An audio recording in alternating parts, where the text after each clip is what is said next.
இந்த தடவையாவது மார்கழி 30 நாளுமே கோலம் போடலாம் அப்படின்னு நினைச்சு வச்சிருந்தேன். வருஷம் வருஷம் ஸ்டார்ட்லாம் நல்லா பண்ணுவேன். ஏன்னா பாதியில சோம்பேறித்தனம் பட்டு விட்டுருவேன். அந்த தடவை கண்டிப்பா போட்டுருவேன்னு நினைச்சேன். ஃபர்ஸ்ட் நாளே கொஞ்சம் உடம்பு சரியில்லாம போயிடுச்சு. ஒரு 4 டேஸா போடாம இன்னைக்குலேருந்து ஸ்டார்ட் பண்ணிக்கலாம் அப்படின்ட்டு இன்னைக்கு தான் போட்டேன். கொஞ்சம் கோலம் போடுறப்ப கொஞ்சம் நல்லா இருக்கும். மைண்ட் அமைதியா நம்ம மைண்ட்ல என்ன இருக்கோ அதை பண்ற மாதிரி. இன்னைக்கு இந்த கோலம் தான் போட்டிருந்தேன். எப்படி இருக்கு அப்படின்ட்டு கமெண்ட்ல சொல்லுங்க. எந்திரிச்சோனே சாப்பாடு அடுப்புல வச்சுட்டு தான் கோலம் போட போயிருந்தேன்னா, அதனால வரக்குள்ளயுமே அது ரெடி ஆயிடுச்சு. அப்படியே வடிச்சுட்டு இன்னைக்கு குழம்புக்கு வந்து பருப்பு வந்து நைட்டே ஊற வச்சிருந்தேன். பருப்பு உருண்டை குழம்பு வச்சுக்கலாம் அப்படின்ட்டு. எனக்கு ரொம்பவுமே பிடிக்கும். உங்களுக்கு பிடிக்குமா அப்படின்ட்டு சொல்லுங்க.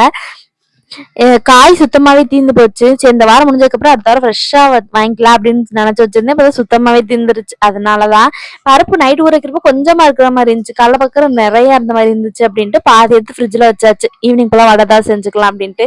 அப்படியே அவங்க எந்திரிச்சிட்டாங்களா, அப்படியே காஃபி போட்டு குடிச்சிட்டு அதுக்குள்ளயுமே இங்கிட்டு குழம்பு ரெடி ஆயிடுச்சு. அந்த பருப்பு உருண்டை வந்து வேக வச்சு போடுறப்ப கொஞ்சம் ரொம்ப கல் மாதிரி இருக்கிற மாதிரி இருக்கு அப்படின்ட்டு சும்மா அப்படியே போட்டு சிம்ல வச்சுட்டாவே அது வெந்துரும்.